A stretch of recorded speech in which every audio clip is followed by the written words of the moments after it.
करूं। आगे से मैं ये बात अपने मुंह से ना निकालूं,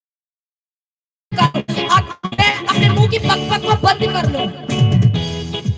ये बात मेरे मुंह से क्यों निकली, उस पर पश्चाताप करो, ना कि उल्ट फेर कर जवाब दो कि ऐसा क्यों हुआ, ऐसा क्यों हुआ, ऐसा क्यों हुआ। खरी शिक्षा, खरा उपदेश आपकी लाइफ को चेंज करता है, आपकी लाइफ को बदलता है। ऐसे ही परमेश्वर है, परमेश्वर ने कहा कि जिसे मैं पुत्र बनाता हूं उसे कोड़े भी लगाता हूं। क्यों वचन में लिखा है? क्या प्रभु यीशु मसीह खुद कोड़े लगाएंगे, खुद सजा देंगे, खुद आपको बोलेंगे? नहीं। जो सेवा तुझे दी गई है, तू उसमें गलत होगा तो तुझे छोड़ेगा नहीं परमेश्वर, वो तुझे सही करके छोड़ेगा, ऐसे नहीं तुझे छोड़ेगा। अपने बुलाई जाने को तो सोचो, ये मत सोच, सभी सुन लो, ये मत सोचो कि हमें ऐसा बोला क्यों गया।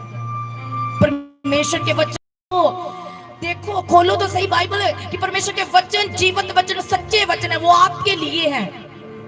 आप मुंह खोलोगे तो वो भर देगा आपको, वो भर देगा आपको। मैंने कहा क्यों ऐसा सोचते हो कि आज ऐसा, जब तक हम अपने पेरेंट्स की डांट नहीं सहते तब तक हम सफल नहीं होते। ये बात,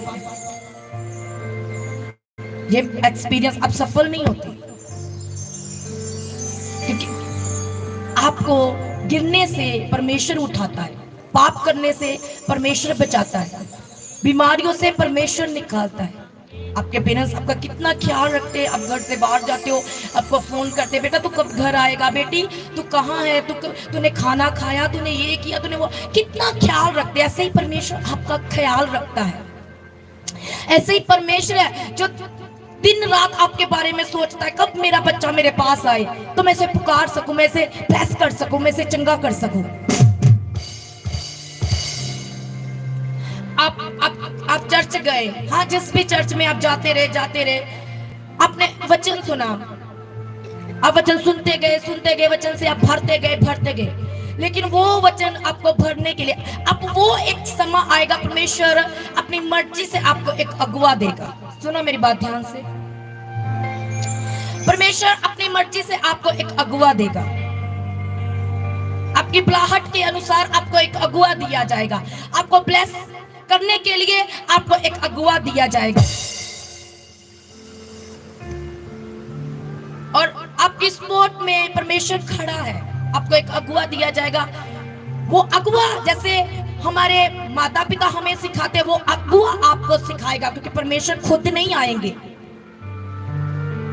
उन्होंने अपने दास ठहराए हैं आपको डांट लगाने के लिए, आपको छिड़कने के लिए, आपको ऐसी बातों से बाहर निकालने के लिए। अगर उन्हीं बातों को आप समझोगे नहीं तो फिर शैतान कभी भी आपके पास से नहीं भागेगा, कभी भी नहीं भागेगा, कभी आप ऊंचाइयों पर नहीं जा सकते। जो बुलाहट परमेश्वर ने रखी है, आप उस बुलाहट तक नहीं पहुंच सकते। फिर जो तुम्हारे अगुवे थे और जिन्होंने तुम्हें परमेश्वर का वचन सुनाया, उन्हें स्मरण रखो और ध्यान से उनके चाल चलन का अंत देखकर उनके विश्वास का ध्यान से।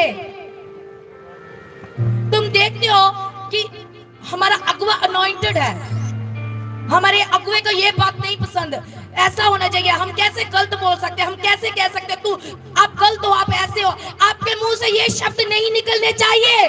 शैतान कैच करता आपके शब्दों को, वो ढूंढता है, ये तो अपने अगुवे के साथ वफादार नहीं है, ये तो अपने अगुवे के सामने बोलता है, ये ऐसे करता है, ये अपने आप को ज्यादा ओवर स्पिरिचुअल समझता है। मैं इसे कैच करता हूं, मैं इसे दूर करता हूं, किसी ना किसी जरिए मैं दूर करने की कोशिश, एक ना एक दिन तो होगा, एक ना एक दिन तो मेरी कोशिश कामयाब होगी। शैतान कामयाबी को चाहता है, वो चाहता है कि मेरी चाल कामयाब हो। एक दूसरे की बदनामी मत करो, याकूब ने कहा।